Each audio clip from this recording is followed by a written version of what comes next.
The most important thing is people. There are tons of, like millions of great ideas, but till the end, it will be people who can realize them. Today, we're talking about what it really takes to be an entrepreneur in education. Specifically, an entrepreneur with the goal to create something that not only succeeds in business, but also makes a real positive impact. Exactly, Dan. And we're going to be hearing from someone who's faced these challenges head on. From big risks to unexpected rewards, she has some amazing stories about navigating the ups and downs of building something meaningful. This is one journey you won't want to miss. Welcome to Schools In, your go-to podcast for cutting-edge insights and learning. Each episode, we dive into the latest trends, innovations, and challenges facing learners.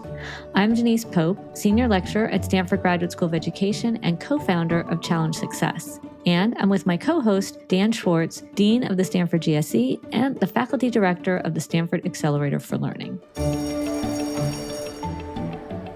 Well, Denise, are you an entrepreneur? Oh.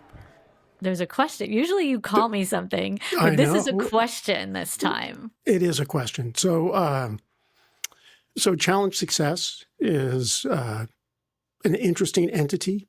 And I was wondering, did you choose to go this route and create this thing, or did it choose you? That is a really great question. First of all, I would never really call myself an entrepreneur. So this is sort of a new thing to be called, which is kind of exciting. It definitely chose me. I was a high school English teacher. I can't even imagine years ago that I would have thought that I would be starting a nonprofit. What happened was I did my dissertation at Stanford and was encouraged to publish it as a book. I had to wait till all the kids that I shadowed in the book graduated high school. That was part of the deal because they told us some private things and their identities are private, right, and confidential. And they each helped me write a chapter in the book. And the head of the health center at Stanford University called me into his office and said, "We have kids here at Stanford who are struggling with stress and mental health issues and who are feeling disengaged, very much like the high school kids in your book.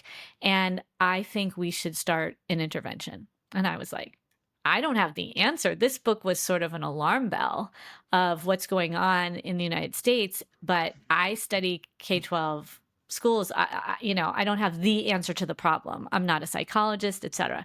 So he said, well, you don't have to do it alone. Let's have a meeting. And he called all these people from psychology and academic integrity department at Stanford, all these people. And I was sure that no one was going to come. I was sure it was just going to be me and him in the room. And it turns out 30 people showed up and said, hey, this is a problem that we want to help you solve. And someone said, I know of a foundation that's kind of given away money for a conference, and I think that they'd be really interested in putting a conference on this. Denise, do you want to go with me and meet with the foundation? And he's like, we need a name. What are we calling this? And at that time we were called Stressed Out Students, SOS, because we just made it up on the spot. And that is how Challenge Success started way back in 2003. Wow. So I did not, I was chosen by it. Right. You were just put on the slope. And I was voluntold, right? Yeah, that's amazing. That's a great story. Yeah. I don't know how many people's PhD books turn into sort of this far-reaching enterprise that helps so many people. It's amazing. It was pretty cool. Yeah. It was pretty cool. I mean, would you say did you choose to be a dean? No. Well, I mean, nobody forced me. No, I mean, for my full career.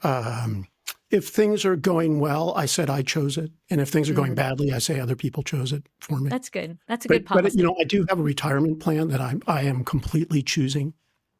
And it is entrepreneurial. I want to buy a UPS store, where people would come in, I'm retired and all these people come in and say, how you doing today, Bob? Can I get your mail?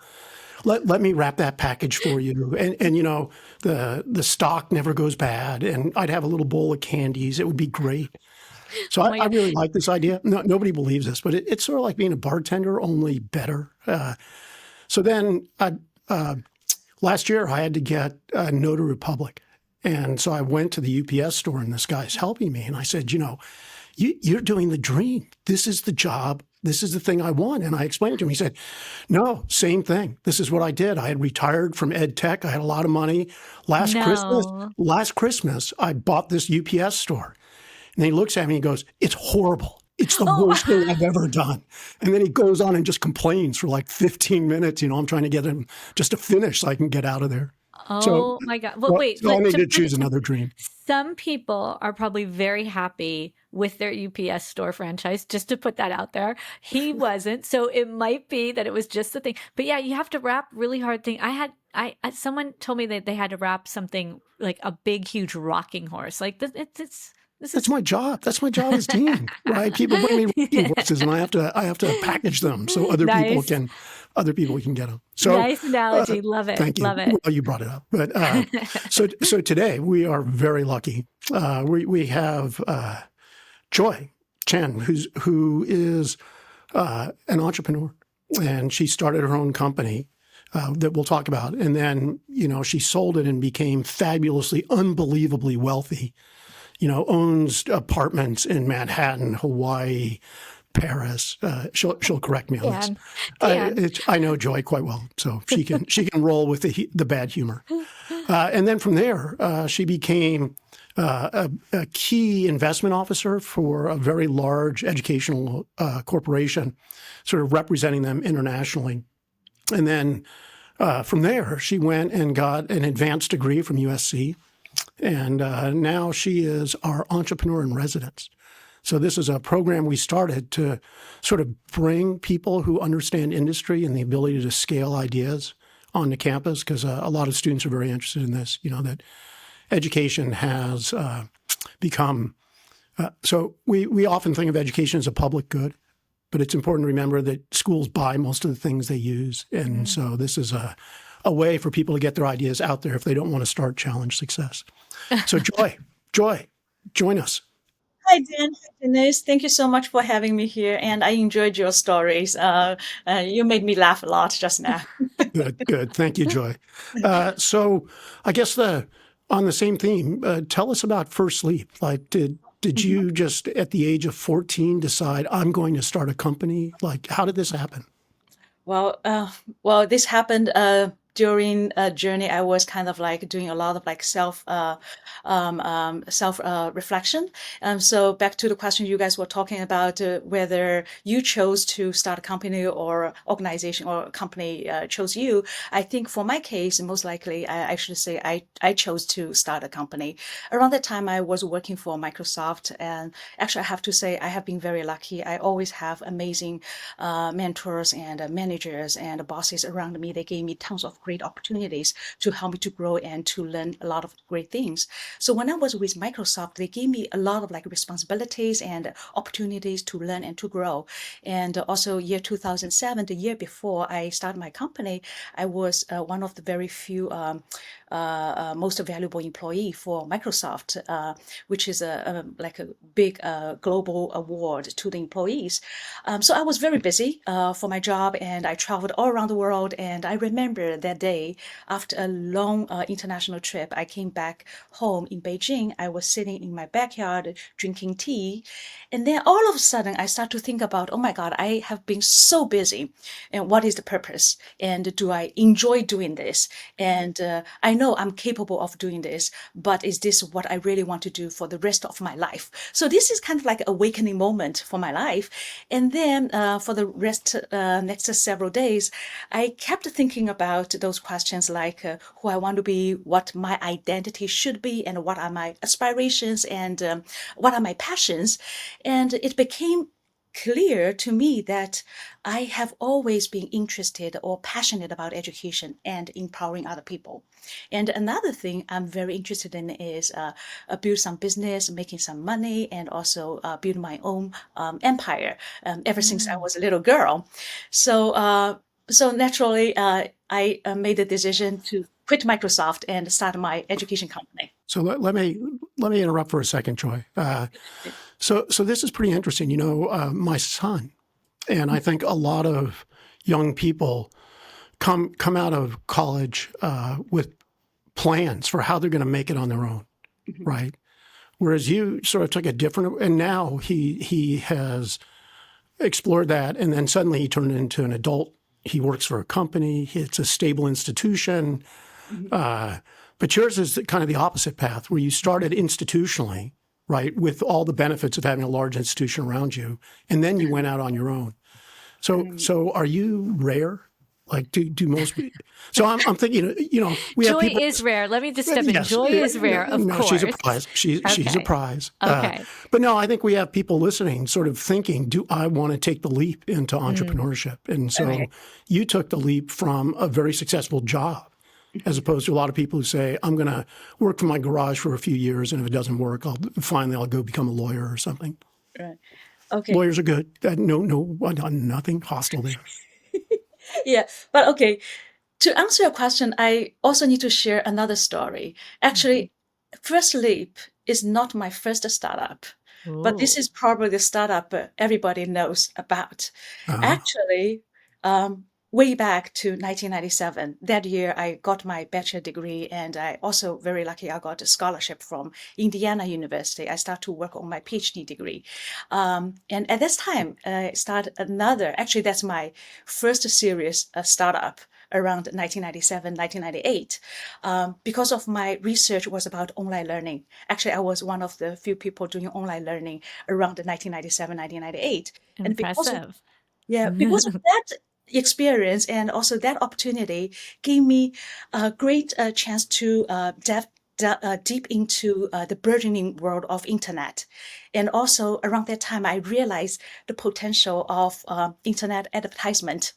And I started a company with some like-minded friends, and the business model was very simple. We purchased some advertisement, internet advertisement, like banners from around that time, the large companies like DoubleClick, 24/7. I don't know if you guys heard about them, but they are the leading ad tech advertisement companies around the world around that time. So I bought internet advertisement in bulk with very low price, and we resold them to the Chinese websites in China at a very high price. And then we were very profitable, by the way.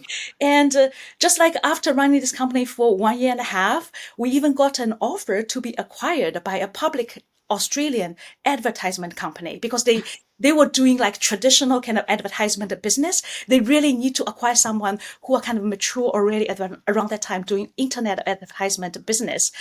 But guess what? That was 1999. The internet bubble busted. That public company's stock price plummeted to merely probably 5 cents, though they didn't have the capability to buy us anymore. So that experience didn't make me a millionaire in my early 20s, but still, I learned tons of things, like how to run the company and how to work with people, and also develop this kind of influential leadership skills, and also how to develop like partnership to make business successful. So what did you like about it? Like that you did this, you almost succeeded, it failed, and then you decided to do it again. So what did you like about it that made you want to do it again?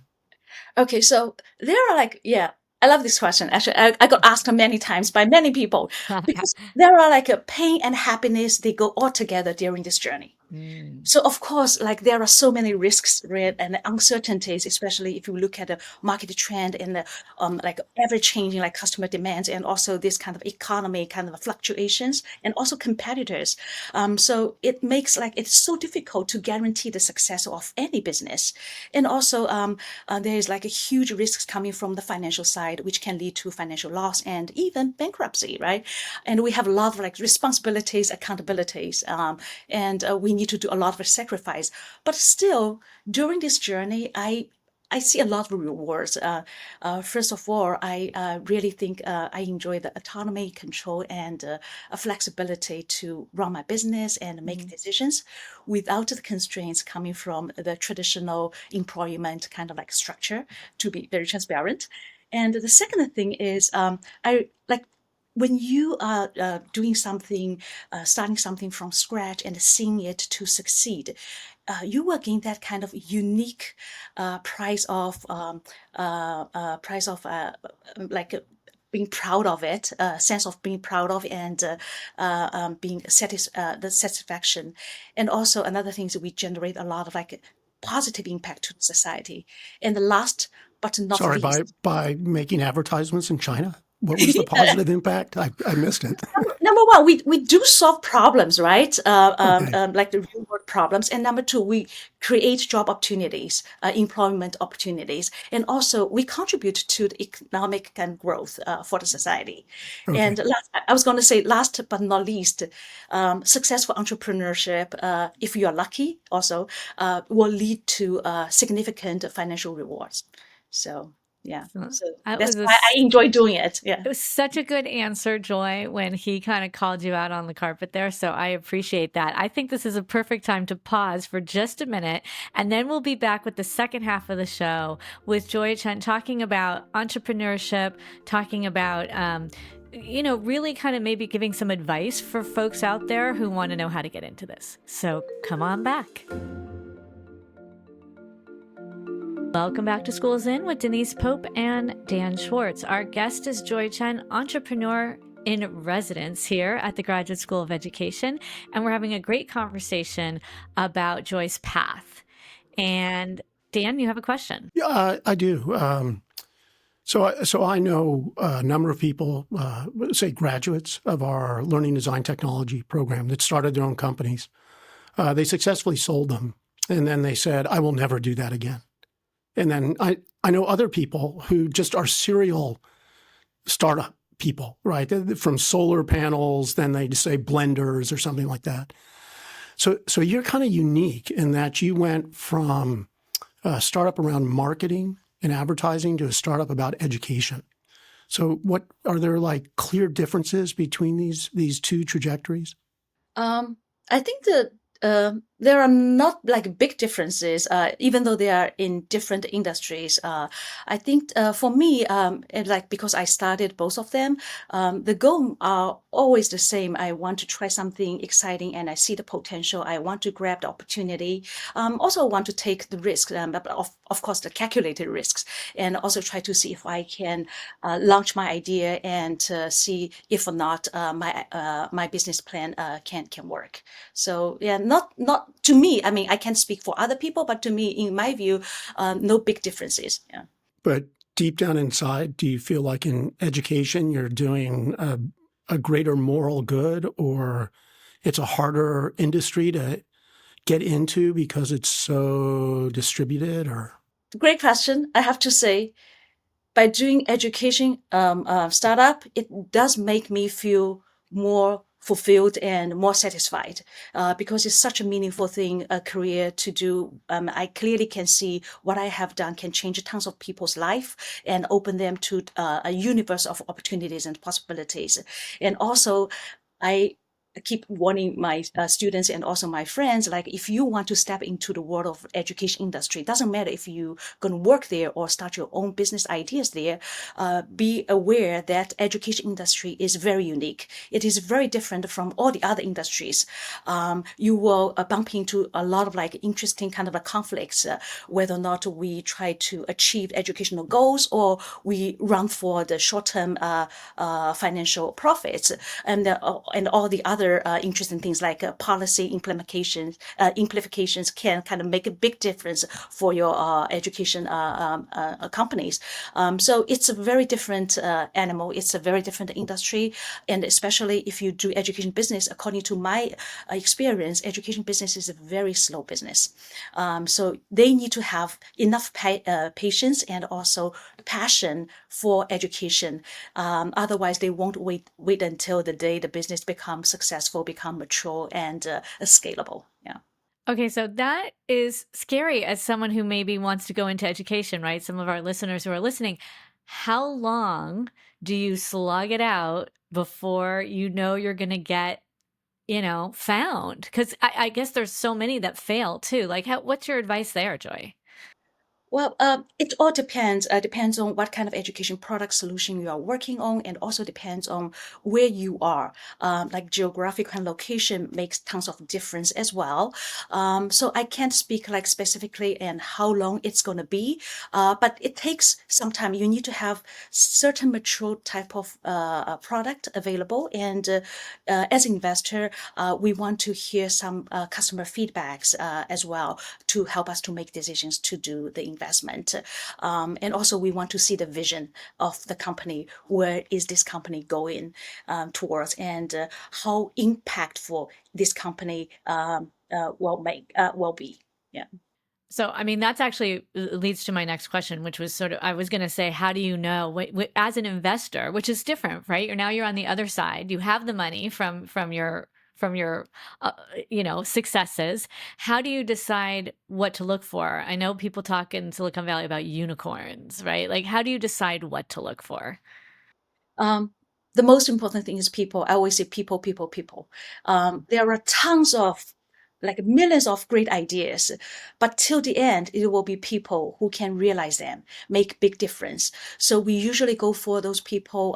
Of course, they need to have great ideas, but we want to like look at their history to make sure they have a good track of history and they have done something successful, meaningful, and we do some due diligence to check how those people who work with them work for them, and to see if they are the true entrepreneurs we are looking Hey, for. Joy, Yeah.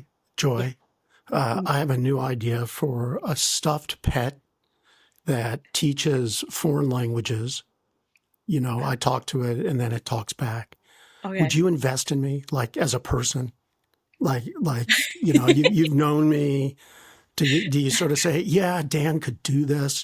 The idea is not great, but he'll sort of clean it up and Okay. I don't want to sugarcoat my answer. My answer is no. No, please don't. Thank you, Joy. Thank you for saying no to that. But I will say there is, okay, you have to admit there's a little chicken and an egg, because if you're an entrepreneur and you don't have a background, right, you're trying to break in and people like you are looking for experience and previous successes. I hear this all the time in like the arts industry too, right? How do you break in? Like, how do you get that experience? Someone's got to take a little risk on you the first time. Yes? Yes, yes, it definitely takes some risks for people to, you're talking about do the investment, right? On those Yes. people. yeah. So who took the risk on you, Joy, on First Leap?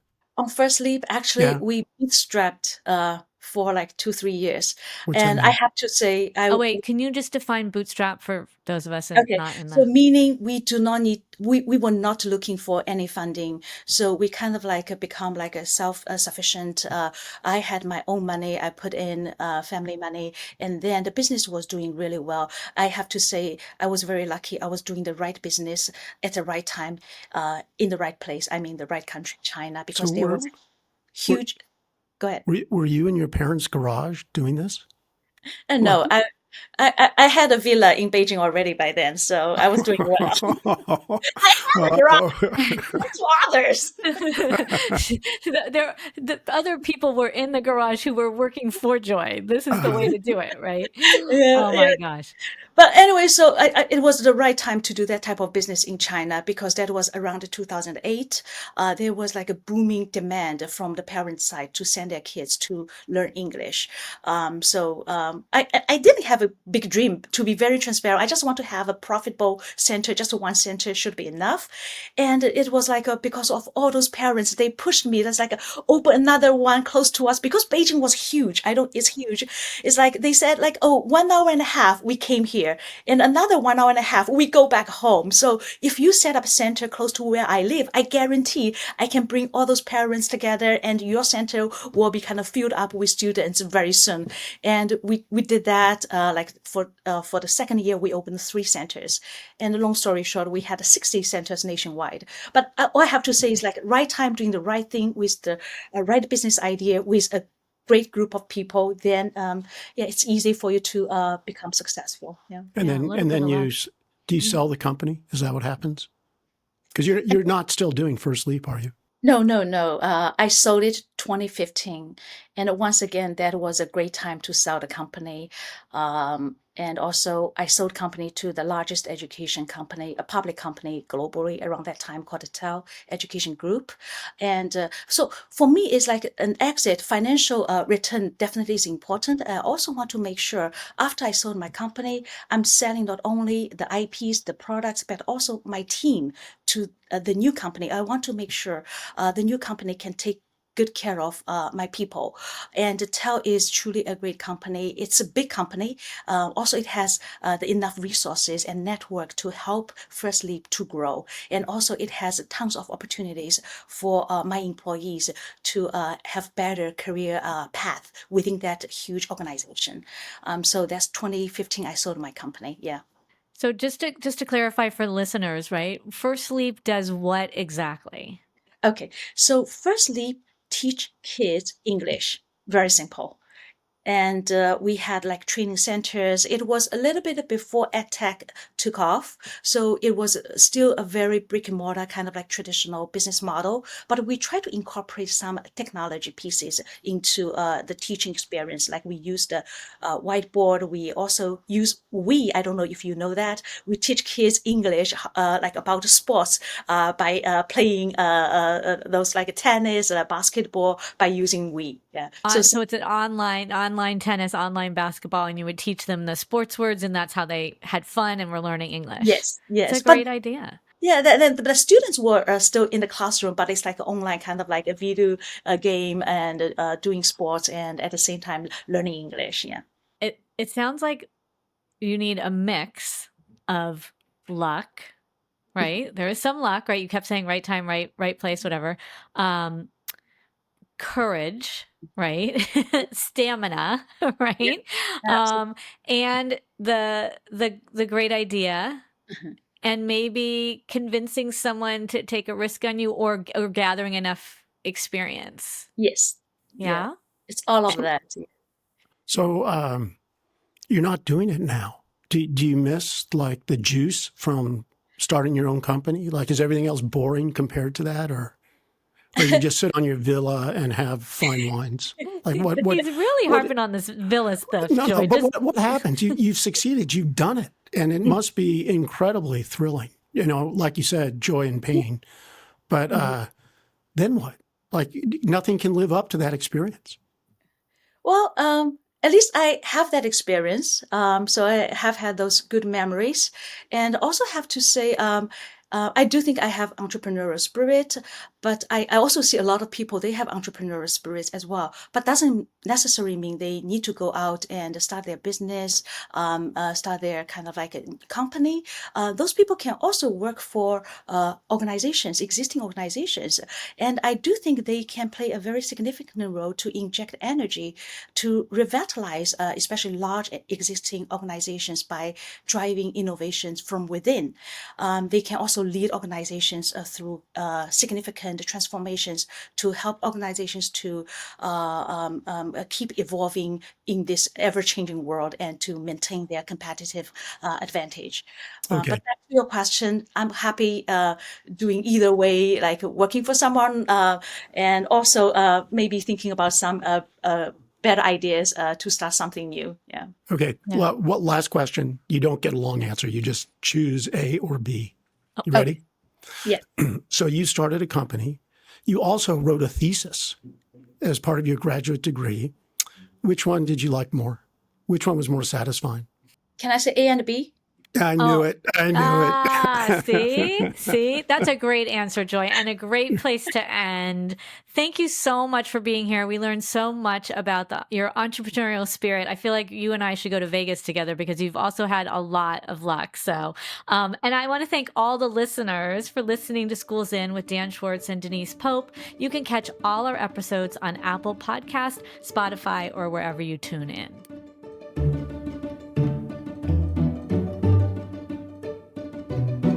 Joy, as always, it is great to see you. Thank you so much. This was a great interview. Yes, and thank you all for joining this episode of Schools In. Be sure to subscribe to the show on Spotify, Apple Podcasts, or wherever you tune in. I'm Denise Pope. And I am Dan Schwartz, signing off for this season.